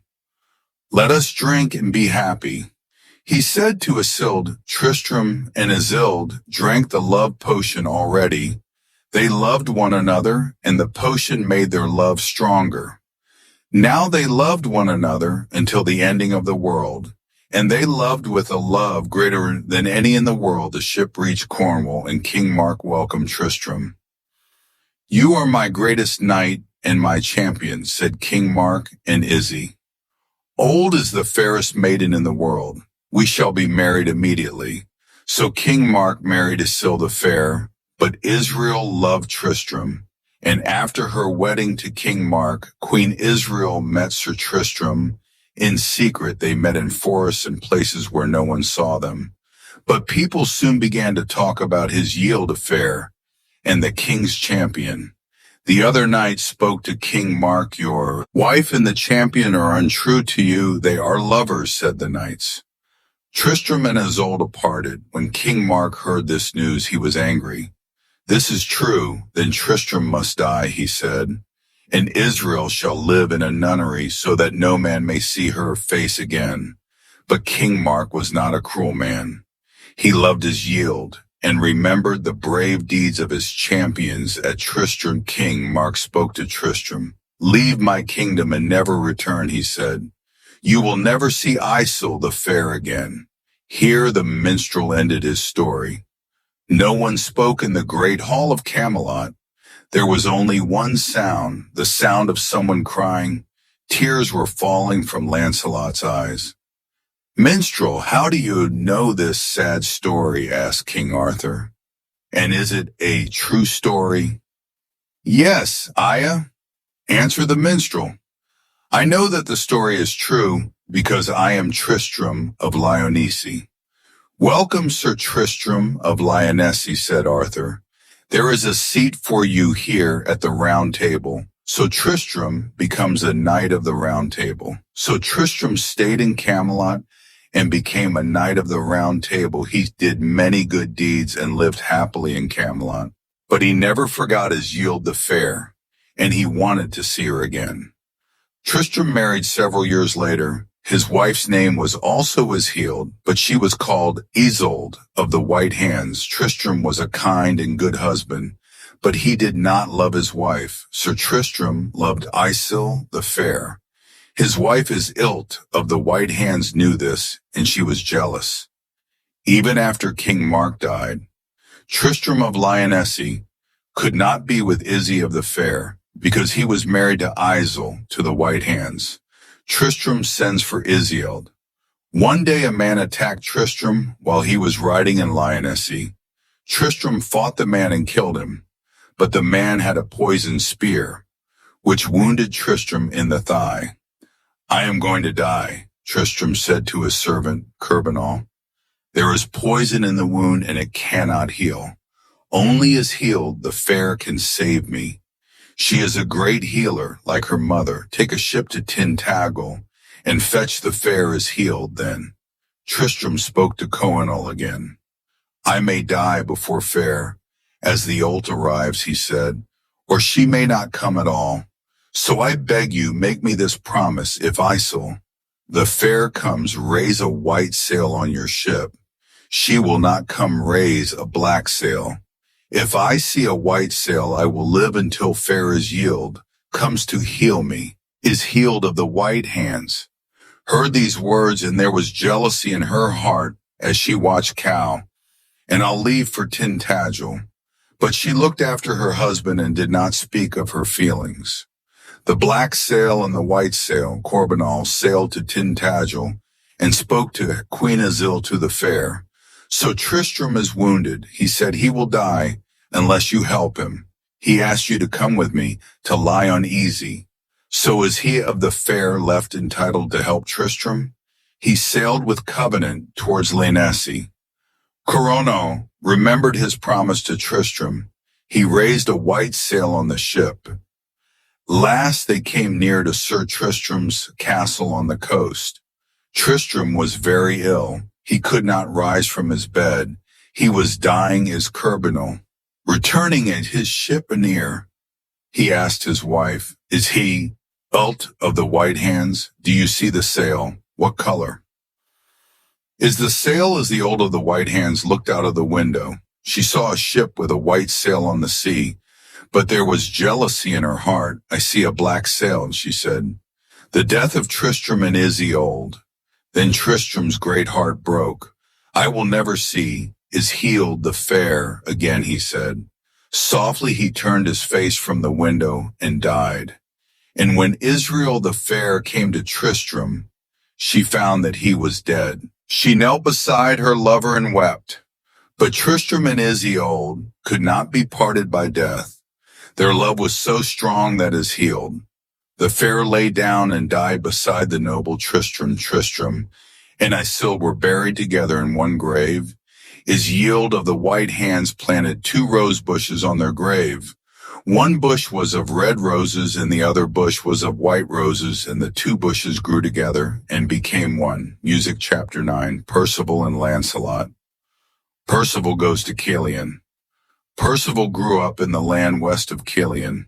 It was a wild and empty land, and few travelers went there.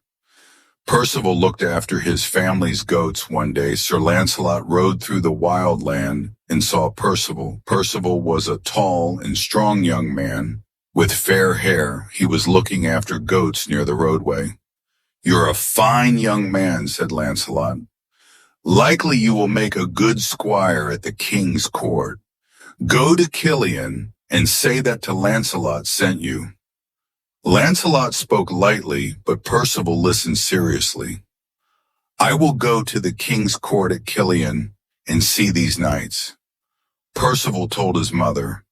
"I do not want to look after goats all my life," his mother said. "You were young and innocent. You do not know the ways of the world. Do not go to Killian." But Percival went to Killian to see the king's court. He walked into the castle where the knights were feasting, and he saw King Arthur, the Red Knight. Arthur was talking to Sir Kay. He was holding a golden cup in his hand. It was the cup from which all knights drank at the Round Table. Suddenly a strange knight came into the hall. The knight was wearing red armor. "Give me that cup," said the Red Knight. "I will drink to the best knight here." Then he took the cup from Saki's hand, left the hall, and rode away. "Who will fetch my gold cup from the Red Knight?" asked Arthur. "I will go," shouted all the knights at once. "This Red Knight is unworthy of a knight of the Round Table," Arthur said. "Send a squire to fetch my cup." Then Percival stepped forward. He was wearing the simple clothes of a goat herd. "I will fetch your cup," he said. "So?" Kay laughed. "What can a goat herd do against a knight?" "I want to be a knight," said Percival. "It's okay," laughed again, but Arthur spoke gently. "Young man," he said, "you have an honest face. If you can bring me the gold cup, I will make you a knight. Now you may take a horse and follow the Red Knight." Percival mounted a horse on a road after the Red Knight. Arthur spoke to Sir Gawain and Sareth. "Right after him, look after him, and make sure that he comes to no harm." And so Gawain and Gareth rode after the young Percival. Percival rode quickly and soon found the Red Knight. "That gold cup is not yours," he called out. The Red Knight stopped his horse and turned to Percival. "What can a young boy like you do against a knight?" he asked. "I will fight you," said Percival, "because you are an unworthy and untrue knight, but I will have to kill you," said the Red Knight. He pointed his lance and rode at Percival, but Percival was quick. He jumped from his horse and pulled the Red Knight's spear from his hand. Then the Red Knight turned and drew his sword, but Percival ran at the knight and drove the spear into the knight's throat. The Red Knight fell from his horse, and Percival picked up the golden cup sugar. Wayne and Sagarath saw the cup in Percival's hand, and they saw the dead knight on the ground. They took Percival back to Carlon and spoke to the king. "This young man killed the Red Knight and took the cup," they told him. "He is brave enough and worthy enough to be a knight." So Percival became a knight. So Lancelot taught Percival to use a sword, and they rode to Camelot together, Nations the hermit. Then at Easter time, a holy hermit called Nacians came to Camelot. "I come to ask for help," he said to King Arthur. "I know a lady who is imprisoned in a tower.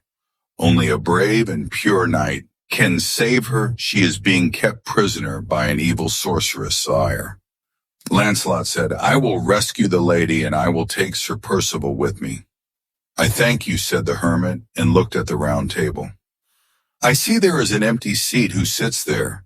"No man sits in the Siege Perilous," Arthur answered. "Many years ago, Merlin said that only the purest, most worthy knight would one day come to sit there." Since the hermit looked at the Siege Perilous and nodded his head, then he led to Lancelot and Submersible out of Camelot after a long journey. They came to a dark hillside with a black tower on top of the hill. "That is the Dolorous Tower," said the hermit. "The lady is a prisoner in that tower, the Dolorous Tower." So Lancelot and Percival rode up to the tower. The door was made of wood and was fastened with an iron lock slot, and Percival struck the iron lock with their swords, and the door opened. When they broke the door, they also broke the spell that kept the lady prisoner. The lady of the tower spoke to the knights and said, "I am the Lady Blanchefleur. I was a prisoner of Queen Morgana le Fay.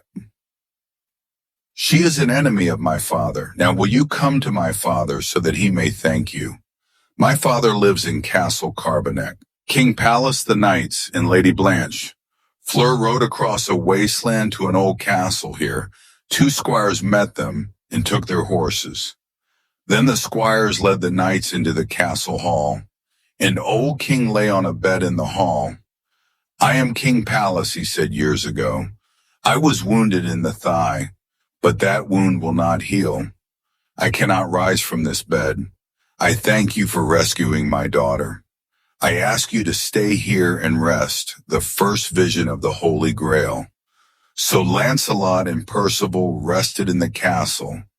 They ate in the great hall, and while they were eating, they heard the sound of music. A bright light shone from high above. Then three women came into the hall. They were dressed in white, and their faces were covered in white cloth. The first woman carried a spear. The second woman carried a dish, and the third woman carried a cup that was filled with light. Three women looked at Percival and Lancelot, then the light slowly faded and the women disappeared. Lancelot and Percival wondered at this sight. What does this mean? Asked Lancelot. It is a vision of the Holy Grail. King Pallas said it is a vision that will come to Camelot, and when you see this vision, the knights of Camelot will quest for the Holy Grail. But why do we see the vision here and now? Asked Lancelot. I am the guardian of this vision, said King Pallas. I am descended from Joseph of Arimathea, who brought the Grail to this land. You have come to this castle for a reason. Though I do not know why Lancelot and Percival did not know the meaning of this vision. Percival spent much time in prayer and wondered about the meaning of the Holy Grail. Lancelot spent much time with the lady, Blanche Fleur, and Blanche Fleur fell in love with him. Lancelot lies with Blanche Fleur. I must return to Camelot. Lancelot said to Blanche Fleur, but Blanche Fleur was sad and did not want to let him go. They stayed together all that day and all that night. Lancelot gave Blanche Fleur a son, though he did not know of this for many years. Lancelot and Percival returned to Camelot and told their stories. Lancelot talked and laughed with Guinevere, but he never spoke of Blanche Fleur and their secret love, and soon he forgot about her, for in music the siege perilous empty seats at the round table. Many years had passed, new knights had come to Camelot, and old knights had died.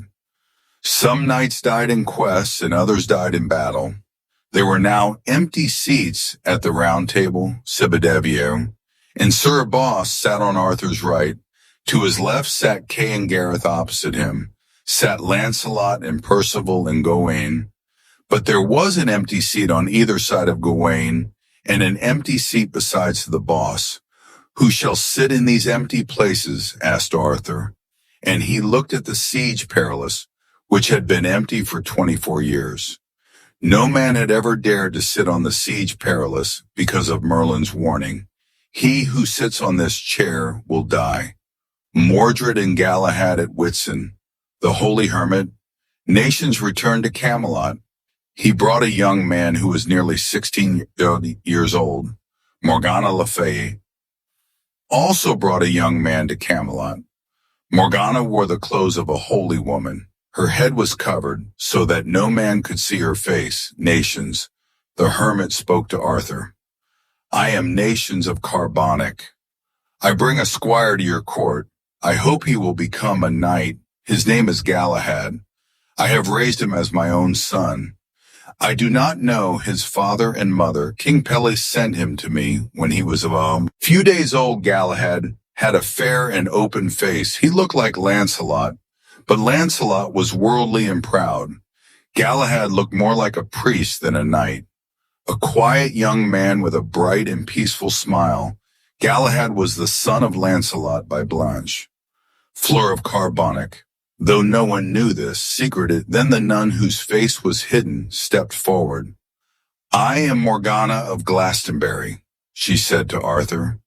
I bring a squire to your court. I hope he will become a knight. His name is Mordred. Mordred was short and dark and broad. He had the body of a bear and a friendly smile, a smile that masked his evil mind. Men liked him at once. They said that he reminded them of King Arthur. Arthur had never known his father. He did not know that Mordred looked like Uther Pendragon, and he did not know that Mordred was his own son by Morgana. Also, he did not know that Morgana of Glastonbury was his own half-sister. Morgana le Fay what brings evil to Camelot. Morgana le Fay knew most of Merlin's secrets. She was the wisest woman in the world, but her magic had no power over Arthur. While Arthur wore the sword, Excalibur, Morgana could not touch him with her magic, but Morgana still had the power to make trouble in the court. The knights of the Round Table stood up and welcomed Galahad and Mordred. "We need young men," said Boss. "Welcome to Camelot." All the knights and ladies walked and talked in the hall.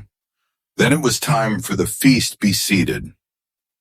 "Knights and ladies," said Arthur, "and let our new squires take a seat at the round table. There are 2 empty places." Then Morgana worked her magic of confusion.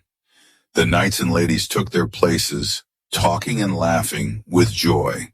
They paid no attention to the new squires, Moderate and Galahad. Mordred spoke to Galahad. "There is an empty place on either side of Sagawine," he said. "Please sit onto the Wayne's right, and I will sit on his left." "You are very kind," said Galahad. "I thank you," and Mordred smiled an evil smile. Galahad sits on the Siege Perilous. All the knights and ladies sat down at the table, and only then did Arthur see that something was wrong. There were no empty places opposite him at the table. No man had dared to sit on the Siege Perilous for 24 years. But now Galahad sat in the chair, and it was no longer empty, the second vision of the Holy Grail. As Arthur saw this, there came the sound of a great bell from above the earth. Then music came from high above, together with a sound of voices singing. Hall was filled with light, and the knights and ladies looked at one another in astonishment.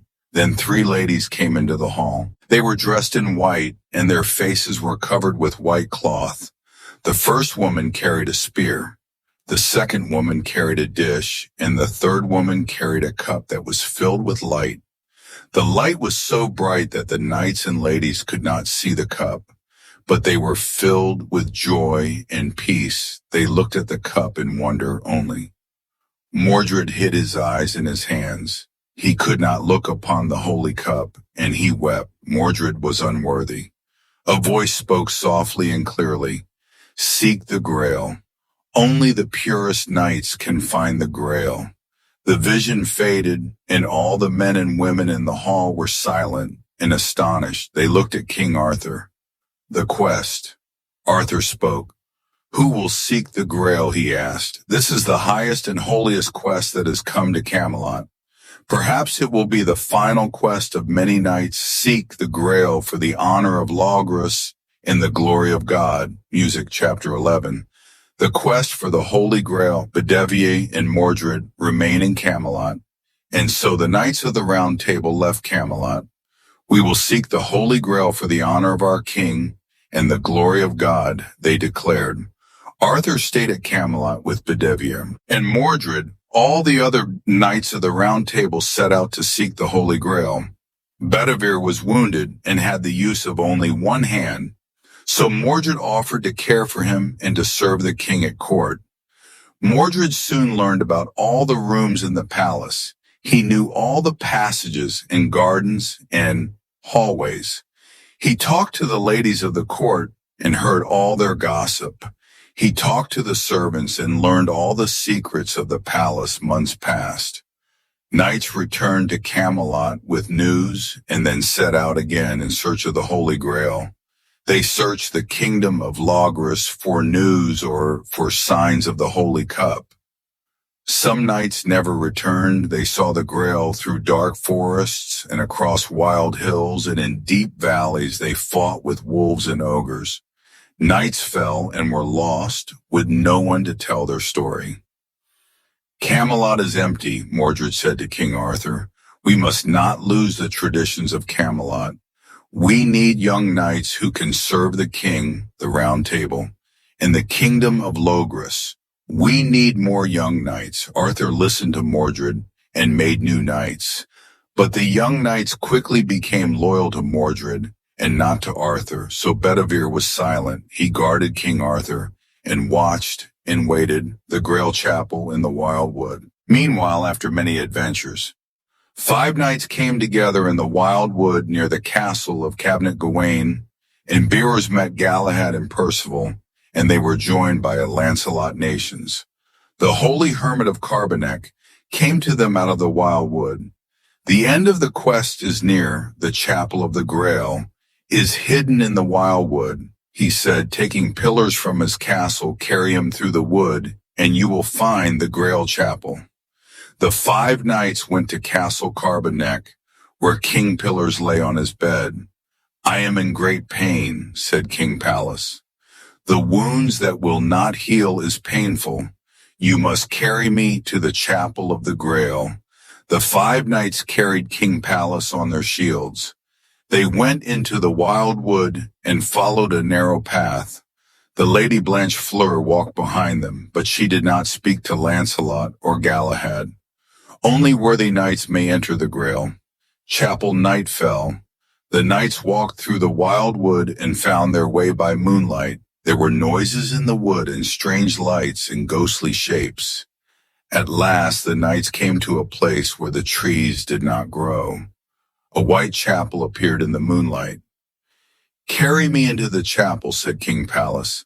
I will be healed there. The knights carried him to the chapel door, but they could not enter. Lancelot, Gawain, and Bos pushed at the door, but it did not open. Then Galahad and Percival put their hands on the door, and the door opened. Percival and Galahad carried the wounded king into the chapel.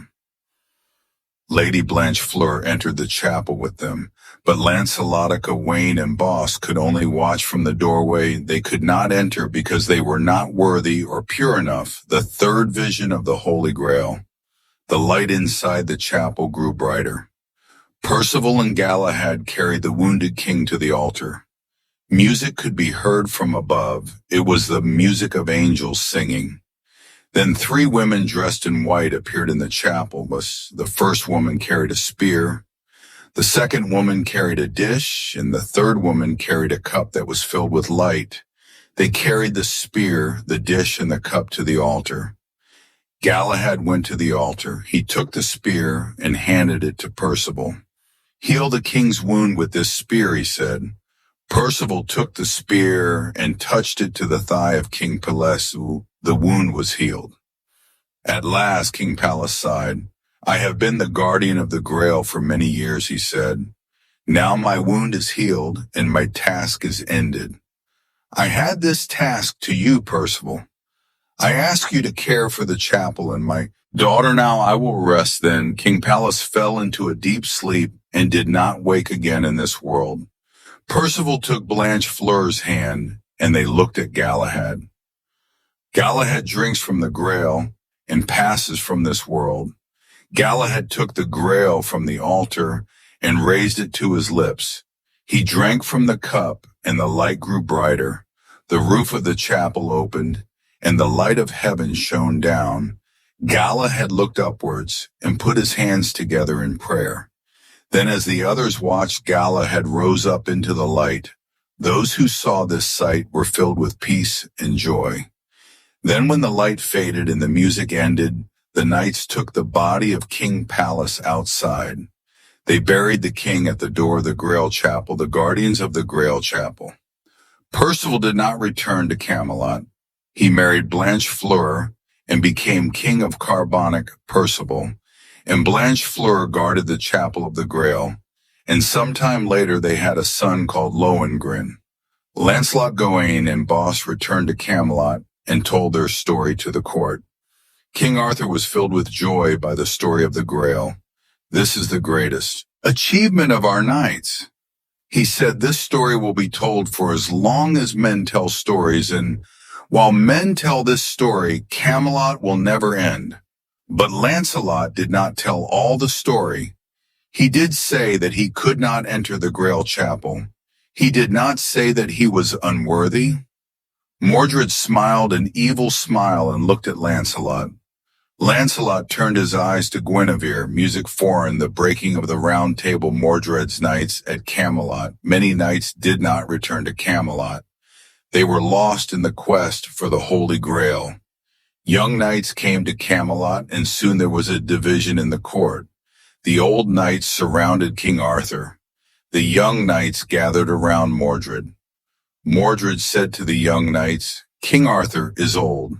Soon there will be changes in Camelot. We will have a new king, and many things will be different."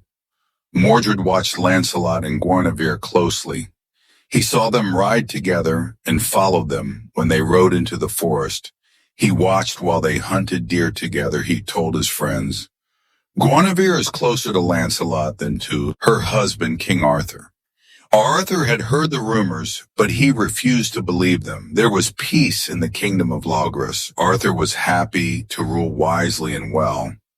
He ate and drank at the round table. He welcomed many knights and heard their stories.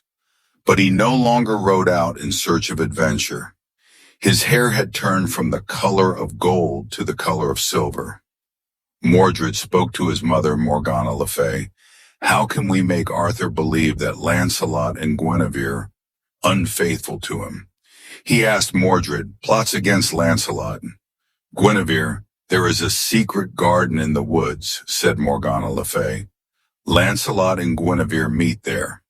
I will put a magic spell on the garden so that Lancelot and Guinevere fall asleep. When they are asleep, you will fetch Arthur and show him that his wife and his champion, knight or lovers." Mordred watched and waited. He saw Lancelot and Guinevere ride out of Camelot. It was the month of May, and the road was covered with white flowers the night, and the queen rode into the wood. They came to the secret garden and sat down on the grass among the flowers. Suddenly they felt tired, and soon they were asleep. Lying side by side, Lancelot and Guinevere, in the secret garden. Mordred rode back to Camelot and went to the King Messiah. He said, "I saw 2 horses in the wood. The horses had no riders, and they are the horses of Salons. A lot on Our Lady Queen. Perhaps they have fallen, or some accident has happened." So Arthur rode into the wood. Mordred led him to the secret garden there. Arthur saw Lancelot and Guinevere asleep on the grass among the flowers. They had their arms around each other as Arthur drew his sword. "Excalibur," Mordred smiled an evil smile. "I will kill this false knight," said Arthur then, as he raised his sword to kill Sir Lancelot. Merlin's words came into his mind. "You will not draw the sword, Excalibur, in anger. You will draw that sword only to defend the right. And while you fight for good against evil, you cannot fall in battle. The sword will protect you, and you will defend the land." Arthur drove the sword into the ground next to Sir Lancelot's head. Then he turned away and rode back to Camelot. Mordred went with him and told everyone what had happened in the wood. Soon all the court knew that Lancelot and Guinevere had been unfaithful to their lord, the king. Lancelot and Guinevere escaped from Camelot. Soon Lancelot and Guinevere awoke in the secret garden. They saw the sword, Excalibur, and cried out in terror. "Arthur," Guinevere cried, "what shall we do? Where shall we hide?" "Take the sword, Excalibur," said Lancelot. "No man has ever touched it except Arthur. Take it and keep it until the king needs it for battle." Then Lancelot took Guinevere away into the west. "We have sinned badly," he said. "We have been unfaithful to our lord the king. Now we must part forever. We cannot go back to Camelot, and we cannot go forward together." Guinevere enters a nunnery. Lancelot took Guinevere to the nunnery at Amesbury in the West Country. Guinevere carried the sword, and Excalibur with her, for the king's great need. There the women took the queen into their nunnery, and she became a nun. "Shut me behind. High wall," she said, "so that no man may see my sin and shame, And so she lived in a simple room and spent her days in prayer. But she kept the sword, Excalibur, hidden in her room. It was her last service to her king and husband. Lancelot becomes a hermit. Lancelot rode into the west. He left his armor and sword at a church and became a hermit. He lived alone in the woods and never spoke to anyone again. Mordred makes war against Arthur. Meanwhile, Mordred gathered the young knights around him. Arthur has lost his power. He said, "It is time we had a new king, a young king. The Round Table is old and powerless. We will fight the old knights, and there will be a new beginning in this land." And so there was war in the land for the first time since the Battle of Badon Hill. Mordred and the young knights attacked Camelot. Gawain and Sabors led the old knights out of the castle, and they battled with Mordred on the banks of the river.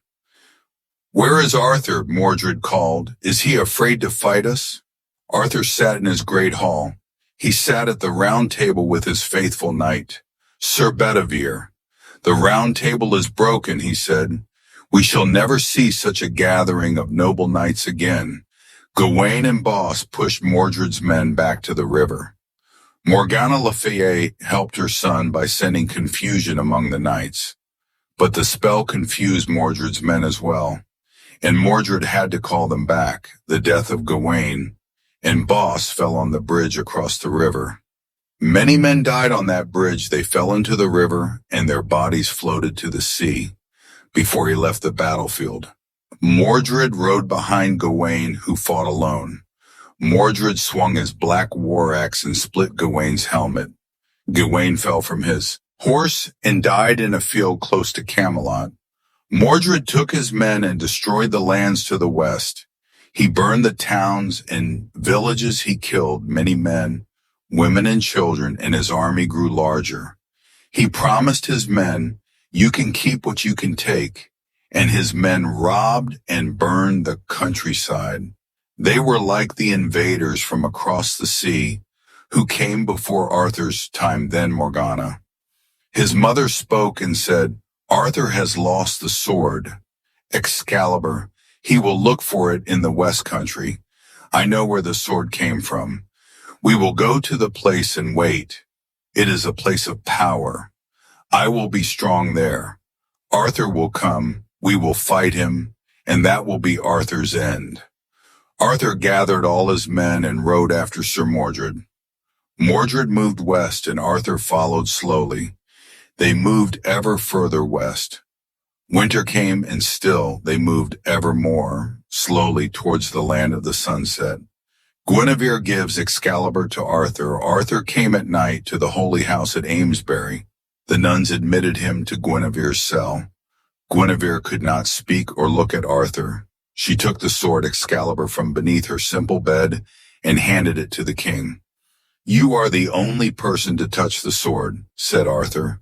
"Since the time I took it from the Lady of the Lake, no other person has held it. Remember me, and may we meet again in another life. Then I pray we shall know each other for the first time." And so he left the nunnery, and Guinevere remained. She lived out her days as a nun and never spoke again. Merlin comes to Arthur in his sleep. Arthur pushed to Mordred back to the land's end. They passed through deep forests. Where the sun barely shone, they came to bare hills, where no man lived and nothing grew from these hills. Arthur saw a valley and a lake. In the far west, beyond the lake, lay a plain of sand. Beyond the plain of sand lay the ocean, and far off distant islands where the sun sets here. Mordred could go no further, and he and Arthur prepared for their final battle. Arthur rested that night beside the cold and misty lake far away in the middle of the great wood. Merlin woke for a short time from his long sleep, and Merlin's voice came to Arthur in a dream and spoke of Excalibur and the Lady of the Lake. "One day you must give it back to her," he had said, and Arthur had asked, "How?" "Shall I know that day? You will know that day when you come to this lake again." Merlin had answered, "Now it is time for battle," and Merlin came to Morgana in her sleep. Remember the dragon? He said to Morgana, rose and prepared her spells to defend her son against her brother, and Merlin also came to Lancelot in his sleep. Take your sword and go to your king, he said, so Lancelot rose, and took his sword from the church and rode into the west, the last battle in the west. Arthur rose and prepared for battle. He prepared to fight Mordred on the plain of sand. Then a strange mist came over the sand.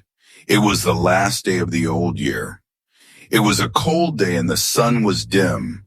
Soon the mist covered the sand, and no man could see the sun. Morgana used her magic. She called the mist from out of the lake, and she sent confusion among the knights all day long. They fought, and even Arthur was confused. Men could not see each other clearly. In the mist they fought against shadows and killed friends as well as enemies. Then the winter sunlight broke through the mist, and a knight appeared, his sword shone.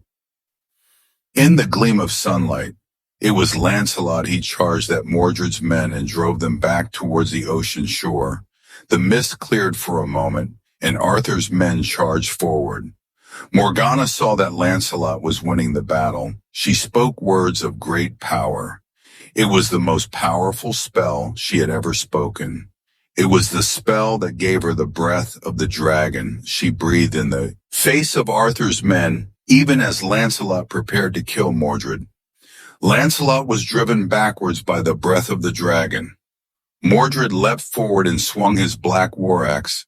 Lancelot fell and died on the plain of sand, and all around him men fought on in the mist. But the dragon's spell was too powerful for Morgana. She breathed fire and it burned her. She fell to the ground and was covered with fire. Her evil burned in the boss and she died. The death of Mordred, the mist cleared the field, was filled with dead knights. Arthur stood alone with Sir Bedivere, could not fight because of his wounded hand. All the other knights of the Round Table were dead, and all the enemies of Arthur were dead, except for Mordred. Mordred walked across the bloody field towards King Arthur. He carried his black war axe, and Arthur held the sword, Excalibur.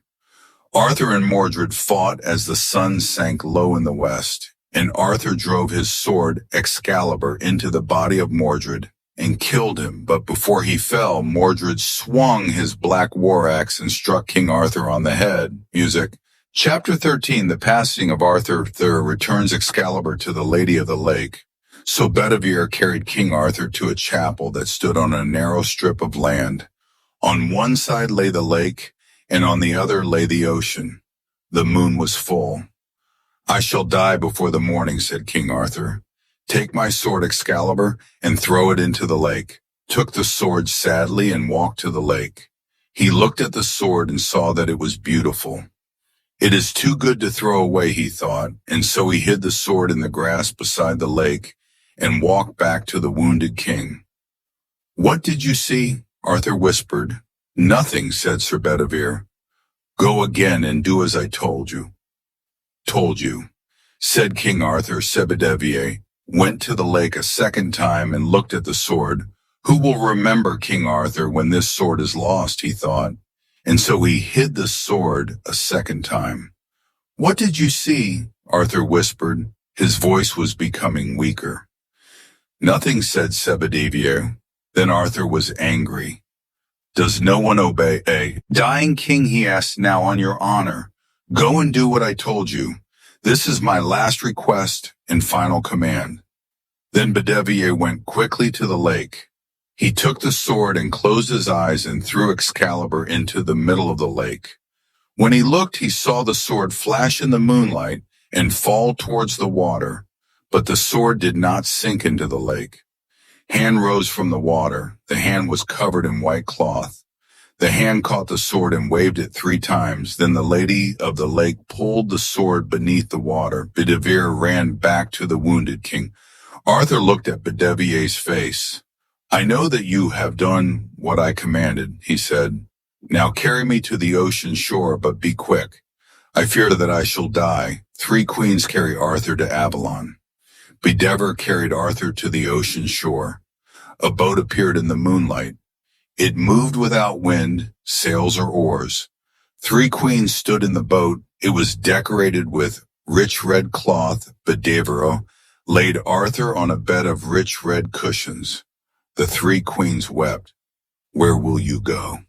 So Bedivere asked. Arthur answered slowly, "I am going a long way with these women. I'm going to the island valley of Avalon. It is an isle of rest where winter never comes there. I will be healed of my wound and will rest and wait. And one day I shall come again, for Merlin called me the once and future king. And where shall I go?" asked Sir Bedivere. "You shall travel through the world," said Arthur. "You shall tell of what you saw and what you heard. The stories of the knights of the Round Table. The story shall be told until the ending of the world." Then the 3 queens sang a sad song. As the boat moved away from the shore, the boat gleamed in the moonlight. The last of the knights, Bedivere, walked back to the cold bare hills. From the hills, he looked across the water. He saw the boat. It was small but bright. The boat moved slowly towards the islands in the west. The islands were lost in the darkness of night. The boat gleamed in the last light of the frosty moon. Bedivere watched for a long time. The moon faded behind him. Dawn broke. Bedivere saw the last gleam of Arthur's boat. In the first light of day, he heard a great shout of many voices, and then the gleam was gone. The hills were bare but bright. As Bedivere began to walk towards the east, and the sun rose on a new day,